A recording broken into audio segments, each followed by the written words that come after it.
Si yo te preguntara en esta noche, ¿cuál tú crees que es el peor enemigo del Evangelio? El enemigo número uno del Evangelio. ¿Cuál sería tu respuesta? Bueno, seguramente algunos pensarán en las persecuciones, otros en el incremento de la inmoralidad, en el auge de las sectas falsas, y aún puede ser que algunos estén pensando en el avance del Islam en las naciones de Occidente. Pero lo cierto es, mis hermanos, que la mayor amenaza del Evangelio paradójicamente no proviene de fuera de la iglesia, sino de dentro. De hecho, se trata de un mal con el que todos aquí tenemos que luchar en un grado o en otro. La peor amenaza para el avance del Evangelio, tanto en la vida del creyente como en la iglesia y el mundo, es el legalismo, también conocido con el sobrenombre moralismo. Muchas personas tienen la idea equivocada de que el cristianismo promueve el moralismo. Y lamentablemente en muchas iglesias se da la impresión de que es así, de que la esencia del cristianismo es promover un elevado estándar moral. Alguien dijo una vez que muchos conciben la iglesia como un lugar donde buenas personas le dicen a buenas personas cómo ser mejores personas. Pero nada puede estar más lejos de la realidad. De hecho, mis hermanos, lo cierto es que el legalismo está tan lejos del cristianismo como lo está el cielo del infierno. Ahora, como el legalismo parece promover la santidad que el Evangelio produce, entonces algunas personas confunden un mensaje con el otro. Y en esta ocasión yo quiero hablarles acerca del peligro del legalismo. Y vamos a responder tres preguntas claves. Primero, ¿qué es el legalismo? Segundo, ¿cuáles son los frutos que el legalismo produce? Y tercero, ¿cómo podemos luchar eficazmente contra el legalismo? Ahora, antes de responder estas tres preguntas, permítanme tomar unos minutos para hacer algunas aclaraciones importantes. No vaya a ser que por tirar el agua sucia de la bañera, tiremos al niño junto con el agua sucia. Lo primero que yo quiero decir antes de entrar en mi sermón de hoy es que preocuparnos por nuestra santidad personal no es legalismo. Preocuparnos por nuestra santidad personal no es legalismo. La Biblia enseña claramente que cuando Dios justifica a una persona, también la santifica. Y que todo cristiano tiene una responsabilidad personal en el avance de ese proceso de santificación en su vida. Segunda los Corintios 7:1, así que, amados, puesto que tenemos tales promesas, limpiémonos. ¿Quiénes? Nosotros. Limpiémonos de toda contaminación de carne y de espíritu, perfeccionando la santidad en el temor de Dios.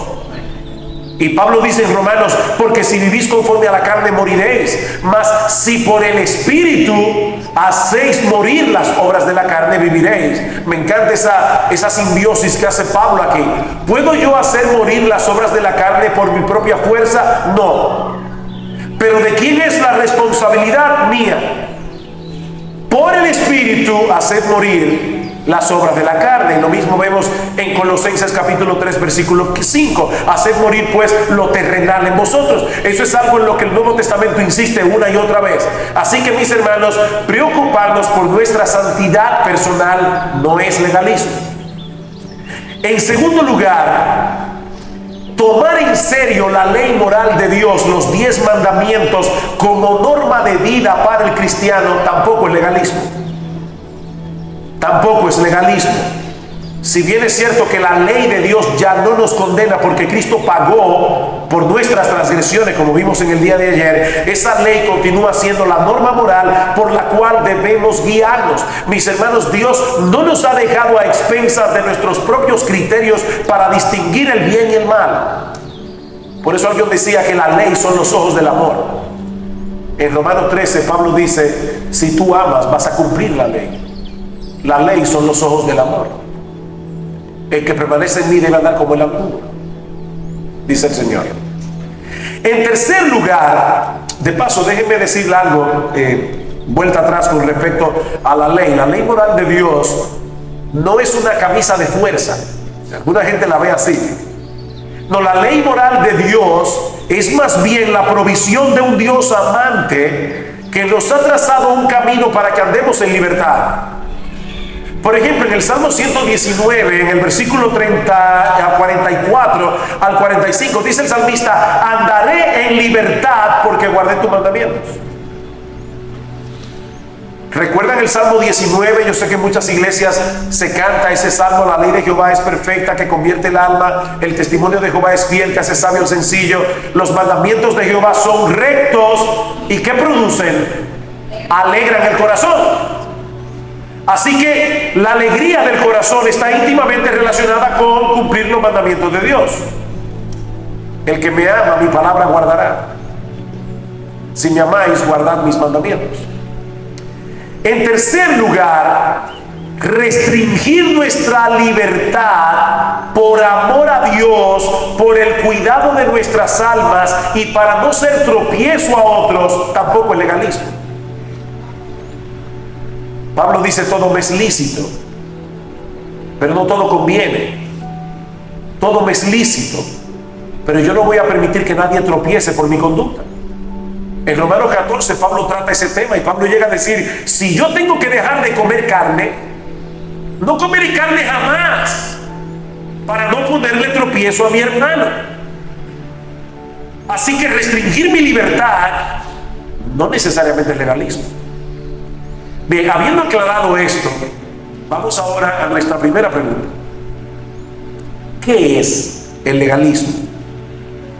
Bueno, en una forma sencilla podemos decir que es el intento de ganar el favor de Dios a través de nuestra obediencia. Es el intento de ganar el favor de Dios a través de nuestra obediencia, ya sea que lo hagamos tratando de obedecer los mandamientos de Dios o un conjunto de reglas inventadas por los hombres. El punto clave del legalismo es que no descansa plenamente en la obra de Cristo para ser aceptados por Dios o para ser bendecidos por Dios, sino en nuestra conformidad a un estándar de conducta previamente establecido. Déjame hacerte una pregunta. ¿Alguna vez tú has pensado en algo como esto?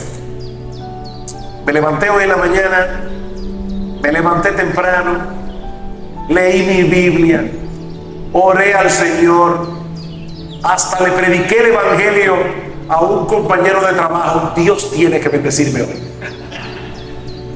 O por el contrario, hoy no pude leer mi Biblia, tuve que salir rápido de casa y no pude orar. Uy, Dios me va a castigar. Eso es legalismo. Ese es precisamente el espíritu del legalismo. Mientras el Evangelio nos mueve a la obediencia, porque el Evangelio nos mueve a la obediencia. El Evangelio nos mueve a la obediencia por el hecho de haber sido aceptados por Dios de pura gracia. El legalismo nos dice que debemos obedecer para ser aceptados. ¿Ven la diferencia? En el Evangelio la aceptación viene primero, la obediencia después. En el legalismo la obediencia viene primero, la aceptación después. Ya sea la aceptación delante de Dios, ya sea delante de la gente o delante de mí mismo. Todo gira en el legalismo en torno a lo que hacemos o a lo que dejamos de hacer. Si puedo cumplir las reglas, si puedo mantener el estándar, Dios me va a bendecir. Eso es legalismo. Todo depende de ti, de tu obediencia personal, de tu compromiso, de tus méritos. Extrañamente, es por eso que el legalismo es tan atractivo. Porque el legalismo apela al orgullo humano. Yo soy más meritorio porque soy más santo que tú. Yo soy más meritorio porque mis reglas son mejores que las tuyas. Eso es legalismo. ¿Y saben qué, mis amados hermanos? Si quieres ver a un legalista, no busques muy lejos, mírate al espejo. Porque todos llevamos un legalista en el corazón. Mis hermanos, el evangelio es contraintuitivo. Mi intuición humana me dice, si me porto bien, Dios me va a bendecir. El evangelio me dice, si crees en Cristo, Dios te va a bendecir. El evangelio es contraintuitivo. Déjenme poner esto en un lenguaje cibernético otra vez, lo hicimos ayer. Nosotros podemos decir que al convertirnos al Señor Jesucristo por medio del evangelio, se instala en nosotros el sistema operativo de la gracia. Nosotros vinimos al Señor porque entendimos que la salvación no era por obras. Nosotros vinimos al Señor porque entendimos que la salvación era por gracia, que la salvación no dependía de nosotros, sino de la obra de redención que Cristo llevó a cabo hace 2000 años, muriendo en nuestro lugar en la cruz del Calvario. ¿Sí o no? Vinimos al Señor por gracia. Por gracia sois salvos por medio de la fe, no de vosotros porque es un don de Dios, no por obras para que nadie se gloríe. Yo creo que todos los evangélicos que tienen más de un año de convertido se saben ese texto de memoria. El problema es que el pecado todavía mora en nosotros, y el pecado es como una especie de virus cibernético que ataca el sistema operativo de la gracia y todo el tiempo quiere llevarnos otra vez al sistema operativo de las obras. Vayan conmigo a la epístola de Pablo a los Gálatas. Quiero enseñarles algo que yo creo que para algunos va a ser un poco chocante. De hecho, el evangelio es chocante. Todo el evangelio es chocante. En Gálatas capítulo 3, el apóstol Pablo está tratando con el problema del legalismo. Y dice en el versículo 1, oh Gálatas insensatos, ¿quién os fascinó para no obedecer a la verdad? A vosotros, ante cuyos ojos Jesucristo ya fue presentado claramente entre vosotros como crucificado. Esto solo quiero saber de vosotros. ¿Recibisteis el Espíritu por las obras de la ley o por el oír con fe? Mis hermanos, ¿cuál es la respuesta a esta pregunta? ¿Fue por las obras de la ley o por el oír con fe? No lo oí bien. Oír con fe. Por el oír con fe. Bien. La fe viene por el oír y el oír por la palabra de Dios. Todo cristiano evangélico va a responder rápidamente: fui salvo por el oír con fe. Versículo 3.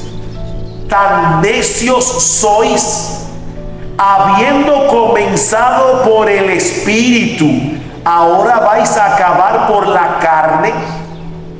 Tantas cosas habéis padecido en vano, si es que realmente fue en vano. Aquel pues que ya que son salvos, ya la salvación pasó, ya ellos son creyentes, aquel que os suministra el Espíritu y hace maravillas entre vosotros, ¿lo hace por las obras de la ley o por el oír con fe? ¿Cuál es la respuesta? Por el oír con fe. Así que fíjense, hermanos, ¿a qué Pablo le llama carnalidad aquí? Porque Pablo dice, habiendo comenzado por el Espíritu, ahora vais a acabar por la carne. ¿A qué Pablo le llama carnalidad en este texto? Al legalismo. Mis hermanos, el legalismo es una carnalidad. Si estamos hoy en Cristo, corriendo todavía la carrera de la fe, es únicamente por la bendita gracia de Dios. Así como no fueron nuestros méritos pasados los que llevaron a Dios a salvarnos, porque no teníamos ninguno, así tampoco son nuestros méritos presentes los que ahora mueven a Dios a preservarnos y a bendecirnos. Sigue siendo por gracia. Sigue siendo por gracia. Es por eso que el Evangelio resulta tan odioso al hombre natural, porque nos recuerda lo que nosotros no queremos aceptar. Somos pecadores, somos impotentes, dependemos enteramente de la gracia de Dios en Cristo. Romanos 3:27, ¿dónde pues está la jactancia? Queda excluida. ¿Por cuál ley? ¿Por la de las obras? No, por la de la fe. ¿Ven cómo Pablo está contraponiendo aquí el Evangelio con la jactancia? Es lo mismo en Efesios 2, versículo 8. Por gracia sois salvos por medio de la fe. Esto no de vosotros, es un don de Dios, no por obras. ¿Para qué? Para que nadie se gloríe. ¿Qué tengo que hacer para ser salvo? Únicamente confiar en los méritos de Cristo. Hasta ahí todos decimos amén. Y ahora que soy cristiano, ¿qué debo hacer para ser bendecido? Seguir amparándote en los méritos de Cristo.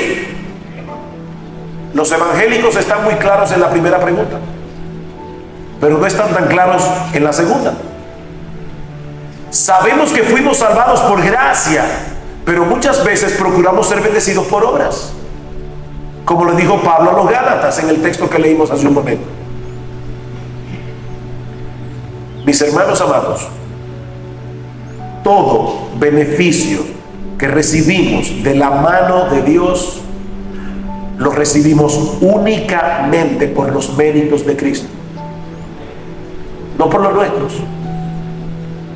Mira, mi hermano, si tú pudieras pasarte 24 horas orando de rodillas, 24 horas leyendo la Biblia, al final de ese día, por tus propias obras, tú no merecerás un gramo de la bendición de Dios. Nada. Nosotros no obedecemos a Dios para ganar puntos. Obedecemos a Dios porque le amamos. Porque el amor de Cristo nos constriñe, nos presiona, pensando esto, que si uno murió por todos, luego todos murieron, y por todos murió para que los que viven ya no vivan para sí, sino para aquel que murió y resucitó por ellos. Nosotros no ganamos puntos delante de Dios. Mis hermanos, ¿no es verdad que muchas veces estamos orando y nuestra mente divaga? ¿No es verdad que muchas veces orando en la iglesia, leyendo la Biblia, codiciamos cosas?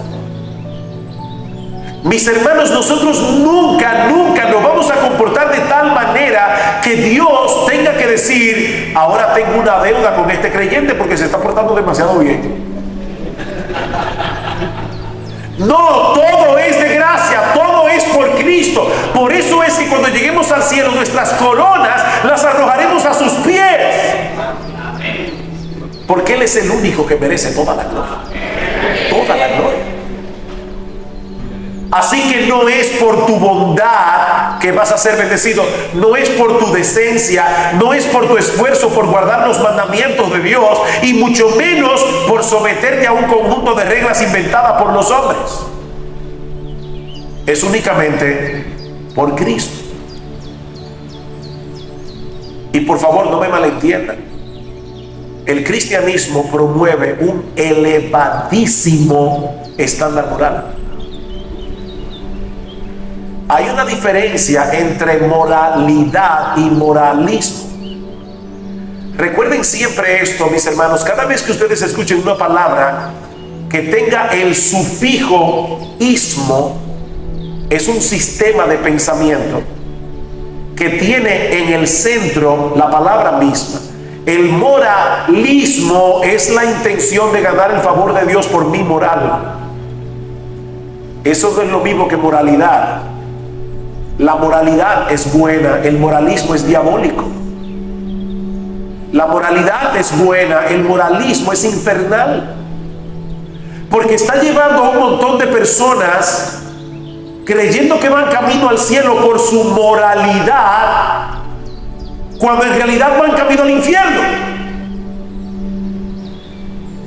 El moralismo no es bueno, la moralidad sí. El Señor dice claramente en Mateo capítulo 5 versículo 20: déjenme decirles algo, si vuestra justicia no fuere mayor que la de los escribas y fariseos, no entraréis en el reino de los cielos. Ups. Decir eso en la época del Señor era todo un asunto. Yo estoy seguro que aquí la mayoría de ustedes saben quién es Plácido Domingo, el cantante. Pero imagínate que tú vas a inscribir a tu niño en una clase de canto, y cuando llegas a la puerta del conservatorio o del sitio donde dan la clase, hay un letrero que dice: anuncio, si tú no cantas mejor que Plácido Domingo, ni entres aquí. Tú tomas a tu niño y te devuelves. Pero cuando Cristo dice a los creyentes y a los discípulos de su época y a los hombres de su época: si vuestra justicia no fuere mayor que la de los escribas y fariseos, no entraréis en el reino de los cielos, era similar a eso. Porque todo el mundo veía a los escribas y fariseos como el non plus ultra de la moralidad de su época. Así que, hermanos, el cristianismo promueve un elevado estándar moral, pero en el cristianismo la santidad es un resultado, no una causa. Es un producto. Nosotros podemos ser santos porque hemos sido salvados. La salvación viene primero, la santidad viene después. Y ese comportamiento no es meritorio. No, yo no leo la Biblia para ganar puntos. Eso lo vamos a ver mañana. La razón por la que debemos leer la Biblia y porque nuestra santidad está conectada a la lectura de la Biblia es otra. ¿Cuál es esa razón? Ven mañana. Eso nos toca hoy. Pero mis hermanos, ningún comportamiento, por bueno que sea, logrará que merezcas el favor de Dios. Es por gracia de principio a fin. Primera a los Corintios 1:30: mas por él estáis vosotros en Cristo Jesús, el cual nos ha sido hecho por Dios sabiduría, santificación, redención, para que, como está escrito, el que se gloría, gloríes en el Señor. Gloríes en el Señor. ¿Qué tú tienes que no hayas recibido? Primera a los Corintios 4:7. Y si lo recibiste, ¿por qué te glorías como si no lo hubieras recibido? Habiendo aclarado este punto, pasemos a considerar ahora nuestra segunda pregunta. ¿Cuál es el fruto que produce el legalismo? Bueno, en sentido general, nosotros podemos decir que el legalismo produce todo lo contrario a lo que produce la gracia.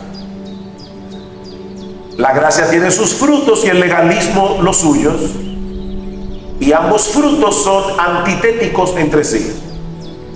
En primer lugar, el legalismo produce orgullo y autojusticia. El legalismo produce orgullo y autojusticia. Mientras el mensaje del Evangelio procura únicamente la gloria de Dios en Cristo, el legalismo apela a la jactancia humana. En la misma medida en que el Evangelio nos humilla, en esa misma medida el legalismo nos enaltece. Un día van al templo a orar un fariseo y un publicano.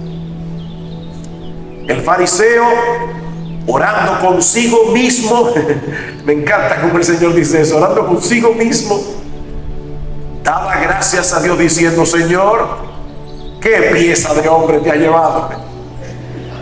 Gracias te doy, porque yo no soy como los otros hombres. Ayuno 2 veces a la semana, doy diezmo de todo lo que gano, no soy adúltero, no soy ladrón, ni aún como ese publicano. Mas ese publicano, estando lejos, no se atrevía a alzar sus ojos al cielo, sino que se golpeaba el pecho diciendo: Dios, sé propicio a mí, pecador. Os digo, dice Cristo, que ese publicano descendió a su casa justificado antes que el otro, porque el que se enaltece será humillado, el que se humilla será enaltecido. Tan evidente es en esta historia la humillación del publicano como el orgullo del fariseo. Y Mis hermanos, es que si yo parto de la premisa de que puedo ganarme el favor de Dios a través de mi obediencia, cada vez que Dios me bendiga, lo recibiré como un logro personal. Pero de igual manera, cada vez que Dios bendiga a otro, que a nuestros ojos es menos santo que yo, porque no sigue las reglas como yo las sigo, nos vamos a llenar de enojo y descontento. Ahora, es importante aclarar aquí que el orgullo es un camino de dos vías. Nosotros podemos transitarlo gloriándonos en nuestras reglas, gloriándonos en nuestra santidad, pero también podemos transitar ese camino gloriándonos en el hecho de que no somos como aquellos que ponen tantas reglas. Esto es muy sutil. ¿Acaso ustedes no han visto personas que se ufanan de no ser tan quisquillosos e inflexibles como otros cristianos? O personas que critican a la iglesia por ser demasiado conservadora, porque en el fondo ellos se sienten orgullosos de ser más abiertos. Es exactamente el mismo problema, funcionando a la inversa. Tanto una actitud como la otra son totalmente contrarias al evangelio. Y al final de cuentas se oponen al evangelio. Hay un texto en Marcos capítulo 3, no lo tienen que buscar, en el versículo 6, donde dice que de repente los fariseos y los herodianos se pusieron de acuerdo para matar a Cristo. Increíble. Los fariseos y los herodianos.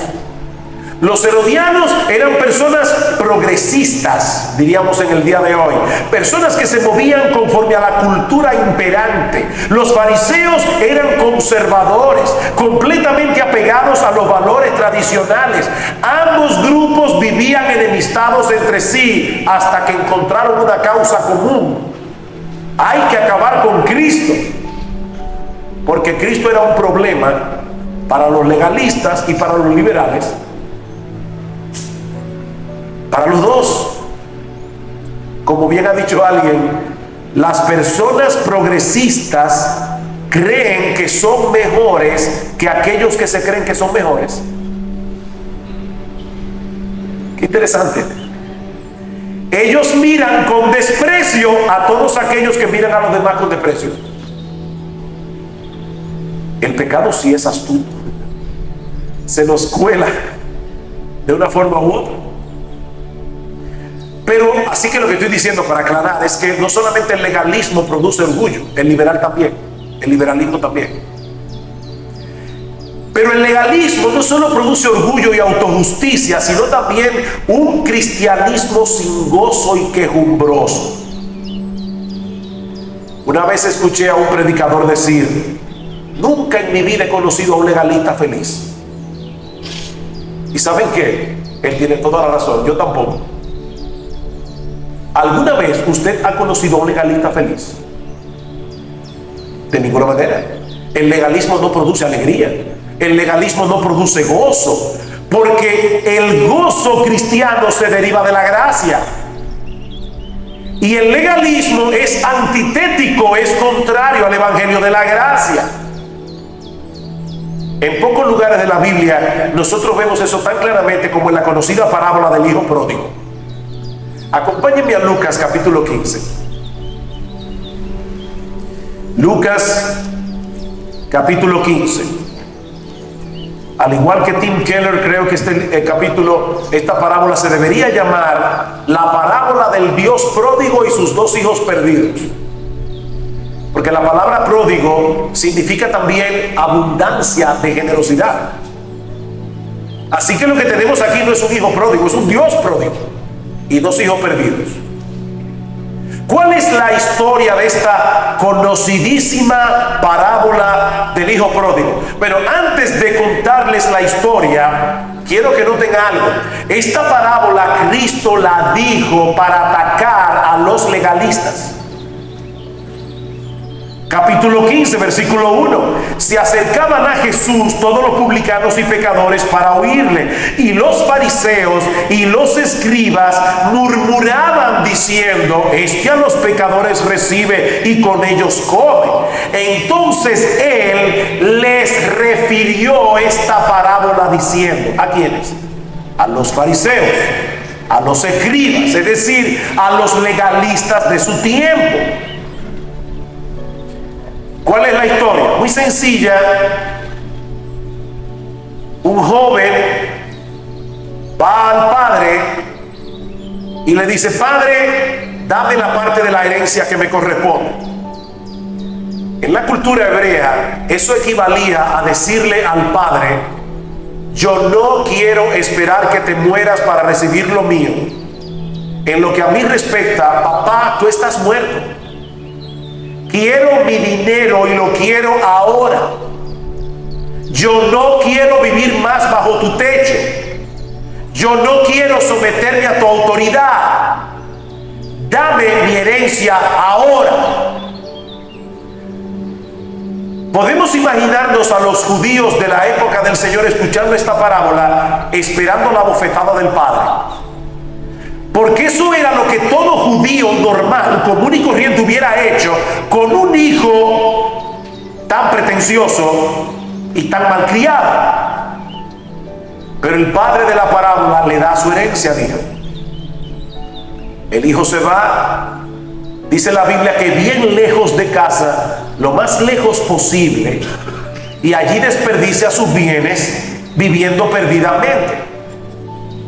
Pero un día, estando ya en la inopia, habiéndosele acabado todo el dinero, nadie quería ayudarlo. Este joven estaba ya comiendo de las algarrobas que le daban a los cerdos. De repente volvió en sí y dijo: cuánta abundancia de pan tienen los jornaleros en la casa de mi padre, y yo aquí perezco de hambre. Me levantaré e iré a mi padre y le diré: Padre, yo he pecado contra el cielo, contra ti, ya no soy digno de ser llamado tu hijo, hazme como uno de tus jornaleros.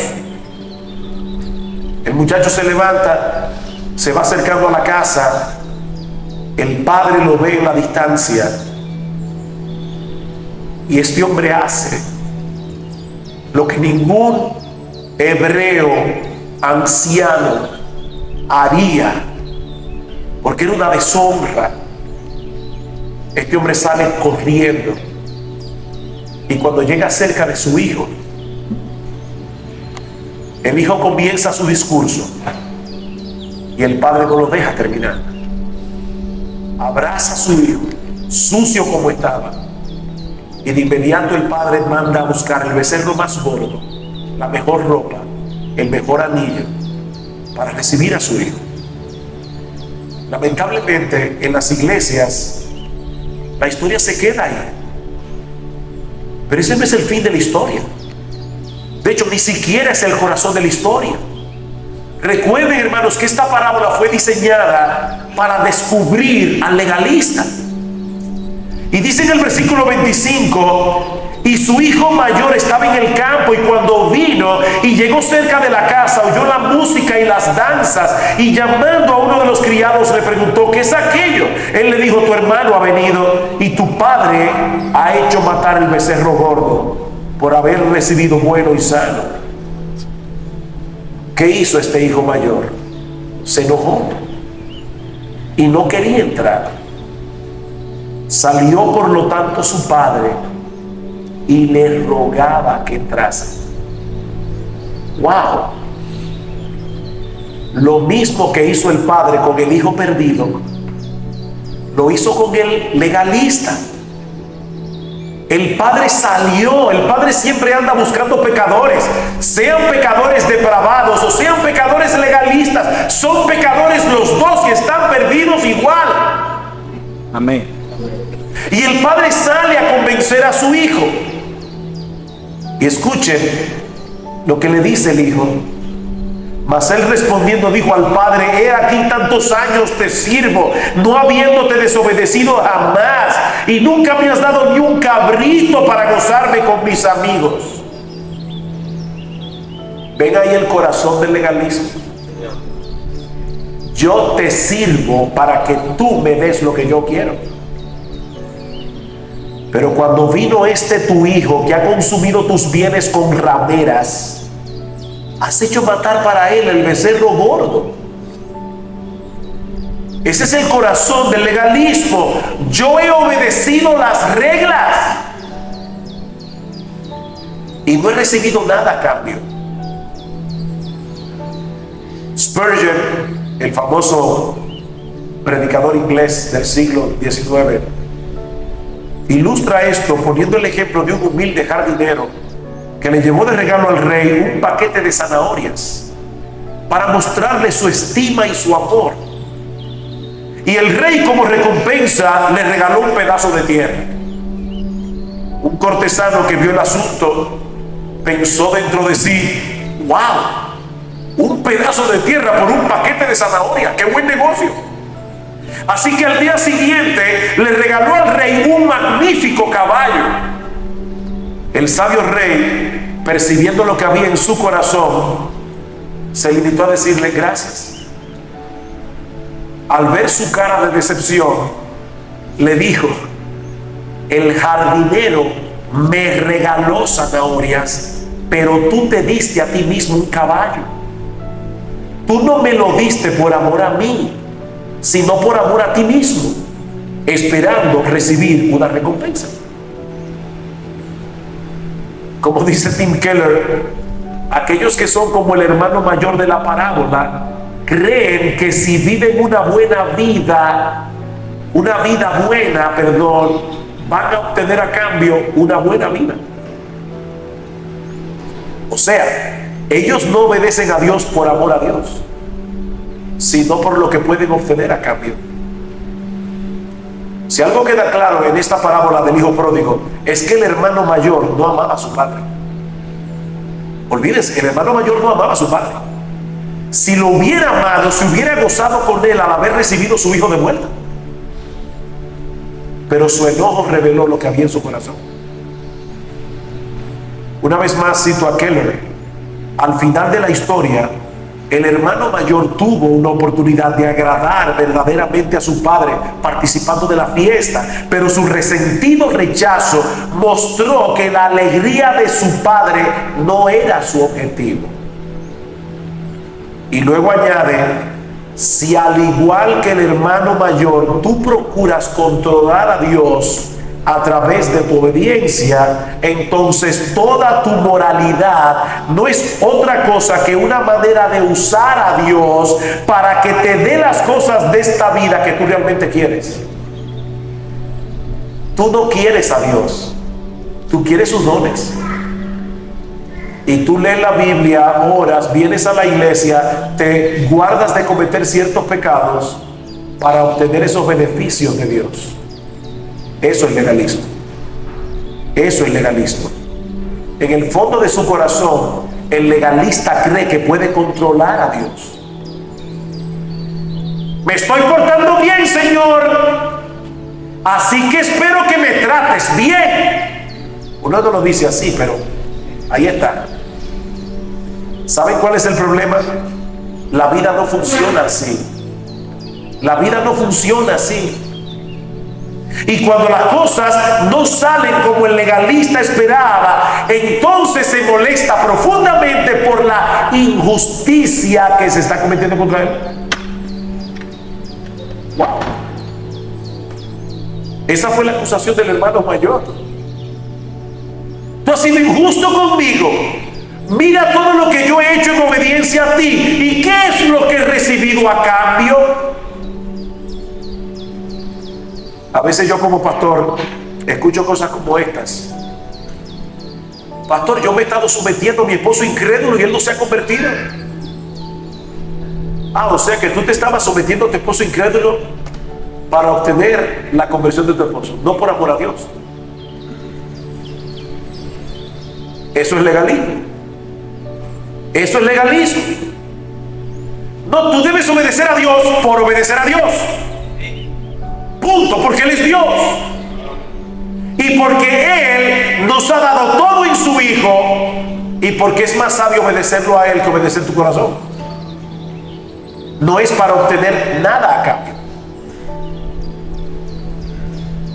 Toda bendición que Dios derrama sobre el cristiano es por Cristo, solo por Cristo.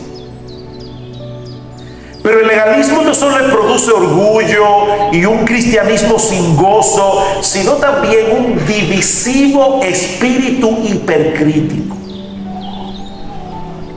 Un divisivo espíritu hipercrítico. Mis hermanos, pocas cosas pueden tener un mayor potencial de división en las iglesias que el legalismo. Porque el legalismo promueve un espíritu hipercrítico que impide la verdadera comunión cristiana. El legalismo, como bien ha dicho alguien, eleva las preferencias personales a la categoría de mandatos bíblicos. Y hay de aquel que no se someta a las reglas. Entonces usted ve a esta hermana muy piadosa, que se viste muy modestamente, chismeando a diestra y a siniestra de todas aquellas hermanas que no se visten como yo, porque no tienen mi pureza. Mis hermanos, eso es diabólico. Eso es infernal.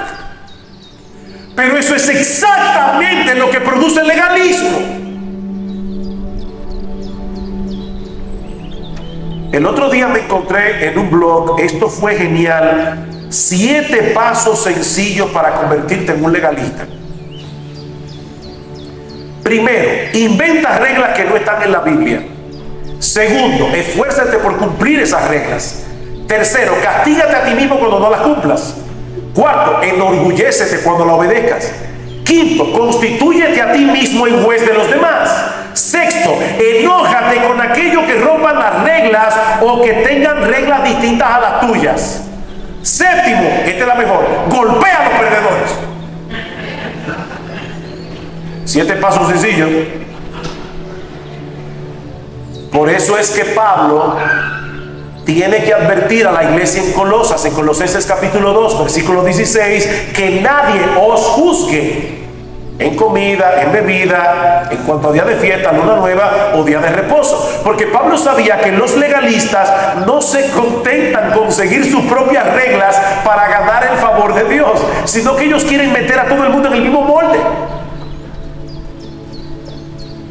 Y es lógico que así sea. Si yo soy superior a ti, yo debo hacerte el favor de ayudarte a que tú seas como yo, porque yo soy superior. Ese es el espíritu del legalista. Mis hermanos, en la parábola de Lucas 15 es obvio que el hermano mayor se sentía superior a su hermano menor, y eso había generado hostilidad hacia el hermano menor. ¿Notaron cómo él le decía al padre, ese hijo tuyo? No mi hermano, es hijo tuyo. Hostilidad. Eso es lo que produce el legalismo, un espíritu de superioridad que es al mismo tiempo hostil hacia los demás. Y saben una cosa, hermanos, la razón por la que muchas personas se mantienen alejadas de las iglesias es porque perciben ese espíritu del hermano mayor en los que están dentro. Falso. Yo recuerdo cuando estaba estudiando en el seminario, un predicador dijo una pregunta, a mí nunca se me ha olvidado. Él preguntó, ¿a cuántas prostitutas conocen ustedes? Porque Cristo conocía algunas. ¿Sí o no? Los publicanos y las rameras van delante de vosotros en el reino de los cielos.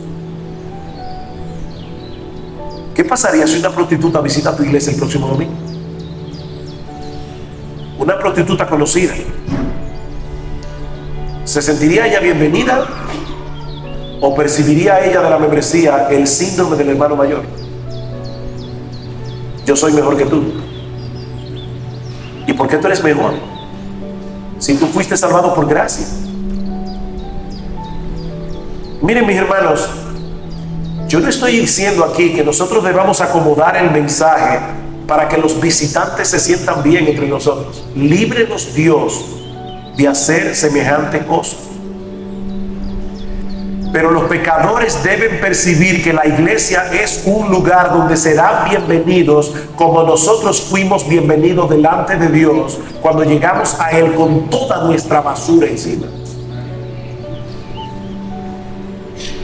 Es interesante notar que en la parábola del hijo pródigo, el hijo menor estaba dentro de la fiesta y el hermano mayor se quedó afuera. O sea, el peor terminó disfrutando de la fiesta, el mejor se quedó fuera.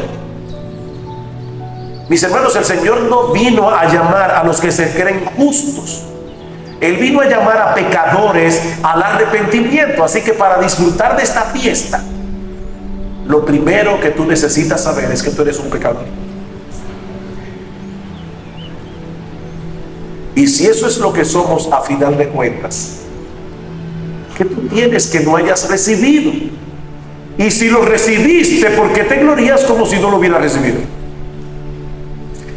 Y de paso, debo decir que aún en el caso de tener una sana doctrina o de tener una sana práctica cristiana, no hay motivo de gloriarse. ¿Saben cuál es el problema del legalista? Que el legalista se cree bíblico. El legalista no se ve legalista. El legalista cree que él es que tiene la sana doctrina. El legalista cree que él es el que tiene la sana práctica. Los fariseos mataron a Cristo porque él no tenía la sana doctrina. Increíble. Cristo no tenía la sana doctrina y lo mataron. Bueno, mi amado hermano, si tú piensas, y ojalá que sea así, porque todos nosotros pensamos que tenemos la sana doctrina, aún tú piensas que tienes la sana doctrina y que tienes la sana práctica cristiana, déjame decirte algo, mi amado hermano, no hay nada de qué gloriarse. ¿Qué tú tienes que no hayas recibido? Y si lo recibiste, ¿por qué te glorías? Como si no lo hubieras recibido. Porque ese espíritu de superioridad. Hemos visto lo que es el legalismo, hemos visto lo que el legalismo produce, pero ahora permítanme brevemente responder esta pregunta. ¿Cómo podemos luchar eficazmente contra el legalismo? Tiende a pensar que lo contrario de ser un legalista es ser un liberal. ¿Verdad que sí? De manera que cuando predicamos en contra de uno de estos extremos, la gente suele colocarte en el otro. O sea, si yo estoy hoy aquí predicando contra el legalismo, debe ser obviamente porque soy un liberal. Sin embargo, es interesante notar que en la parábola de Lucas 15, los dos hermanos representaban estos dos extremos y los dos estaban perdidos: el legalista y el liberal. Si queremos darle un golpe mortal al legalismo, el arma que debemos usar no es el liberalismo, es el evangelio. Es el evangelio. Algunos creyentes en las iglesias sienten temor cuando se habla demasiado de la gracia, que ellos piensan que se puede abusar de eso. Así que la mejor manera de mantener a los cristianos transitando por la senda estrecha es hacerla más estrecha. La única manera de mantener a los cristianos caminando en santidad es no hablar tanto de la gracia y de la libertad que tenemos en Cristo. Por supuesto, el próximo punto será poner un conjunto de reglas que no están en la Biblia.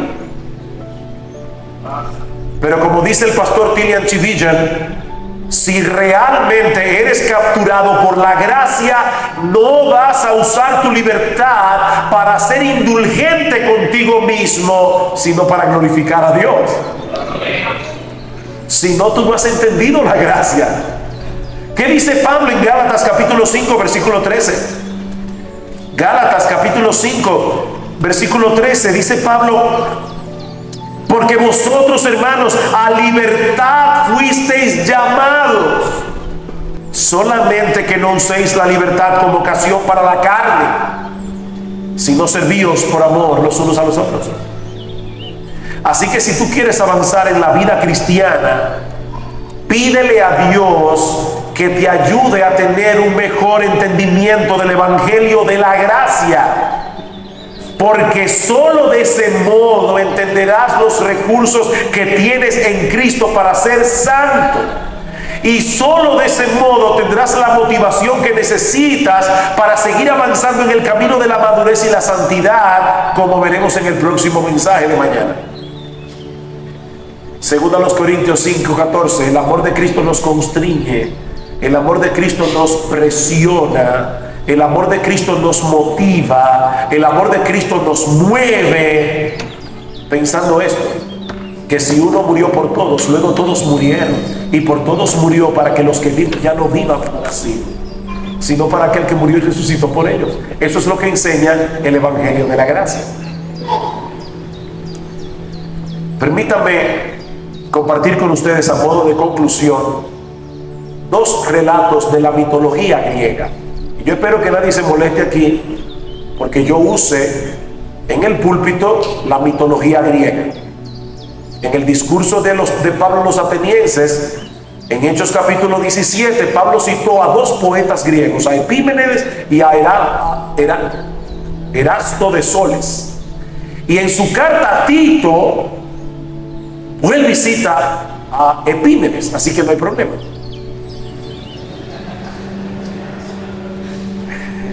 No, por si acaso. El primero de estos relatos mitológicos, esto es una leyenda, obviamente, gira en torno a uno de los personajes más conocidos de la mitología griega, Ulises o Odiseo. Según el relato de Homero, Ulises era un esposo modelo, felizmente casado con Penélope, su esposa. Vivían felices en la isla de Ítaca. Pero un turbio incidente había de sacar a Ulises de Ítaca por 20 años. Resulta que un príncipe de Troya llamado París se enamoró perdidamente de Helena, la esposa de Menelao, el rey de Grecia, la mujer más hermosa del mundo en aquellos días. París convence a Helena de que se fugue con él. Así que para limpiar su honor, los griegos deciden enviar un gran ejército para atacar Troya. Y en ese ejército estaba Ulises. Para hacerle la historia larga corta, el asedio de Troya duró 10 años, hasta que finalmente los griegos lograron penetrar las casi impenetrables murallas de la ciudad, escondidos en el vientre de un caballo de madera, el caballo de Troya. Ulises y sus hombres conquistaron la ciudad y recapturaron a Helena.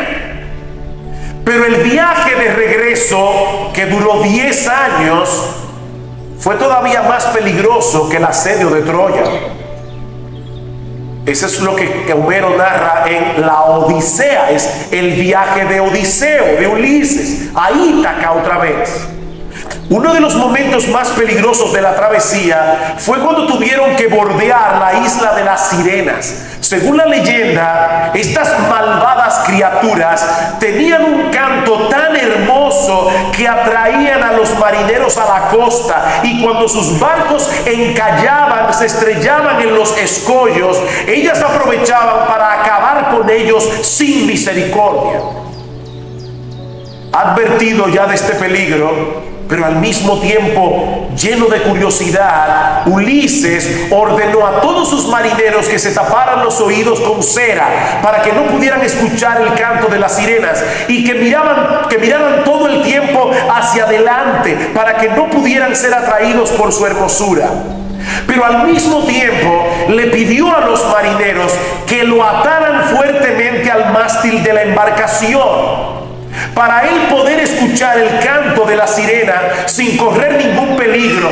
No importa lo que yo haga, no importa lo que yo diga, no me suelten hasta que estemos a una distancia segura. Y tal como se le había advertido, Ulises quedó absolutamente hechizado por lo que vio y escuchó. De hecho, una de las sirenas aún tomó la forma de Penélope, su esposa, para hacerle creer a Ulises que él había llegado a casa. De no haber sido porque estaba atado al mástil, con gusto habría sucumbido a la tentación. Bueno, mis hermanos, lamentablemente la vida práctica de muchos que profesan ser cristianos se asemeja a este episodio de la vida de Ulises. De no ser por la soga de reglas humanas o por el temor a ser mal vistos dentro del círculo eclesiástico en que se mueven, sucumbirían contentos a las tentaciones del mundo. Su cristianismo no se caracteriza por el gozo, su cristianismo se caracteriza por el miedo y la vergüenza. El otro personaje mitológico que tuvo que enfrentar a las sirenas fue Jasón, cuando volvía de buscar el vellocino de oro.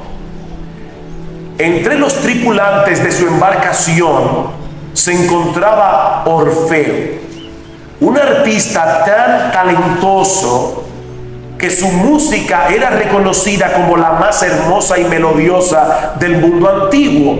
Así que en vez de ponerle cera en los oídos a los marineros, Jasón le pidió a Orfeo que tocara las canciones más hermosas y encantadoras de su repertorio, de tal manera que el canto de las sirenas quedara completamente opacado.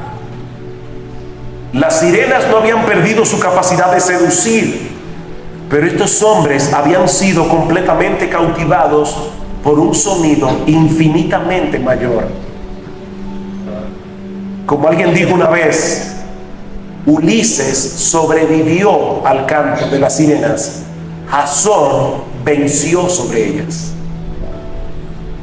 Ulises sobrevivió, Jasón venció. Y mis hermanos, es esa victoria la que Dios nos provee en el Evangelio. Esa victoria. Como dice Tim Chester, a menudo pensamos en la santidad como renunciar a los placeres del pecado por una vida digna y aburrida. Pero la santidad significa reconocer que los placeres del pecado son vacíos y temporales, mientras que Dios nos invita a disfrutar placeres extraordinarios, verdaderos, plenos y ricos que duran para siempre. Es esa música del Evangelio la que promueve la verdadera santidad, como veremos mañana. Mis hermanos, y voy a decir esto bien tranquilo, quiero que esto se grabe en vuestros corazones. Dejar de pecar por temor al que dirán de mí en la iglesia es una motivación pecaminosa para perseguir la santidad. Y en muchas iglesias se crea un reino de terror en vez de proclamar el Evangelio. Pero mis hermanos, Dios nos ha provisto en el Evangelio los recursos que necesitamos para continuar corriendo nuestra carrera con los ojos puestos en Jesús, no en los hombres, en Jesús, el autor y el consumador de nuestra fe. Así que no hay que ser un liberal para convertir el legalismo. Basta con tener un mejor entendimiento de la gloria de Cristo y el alcance y las implicaciones del Evangelio. pero eso lo veremos mañana, si el Señor lo permite. Vamos a orar. Padre, una vez más, alabado sea tu nombre, alabado sea tu nombre. Gracias por Cristo, Señor. Gracias por Cristo. Gracias por su sangre derramada en la cruz. Gracias por el perdón de nuestros pecados. Gracias por el don de la vida eterna. Gracias por habernos abierto los ojos para contemplar su hermosura. Alabado sea Cristo. Glorias sean dadas a Cristo. Transfórmanos, Señor, a su semejanza, porque te lo pedimos en su nombre.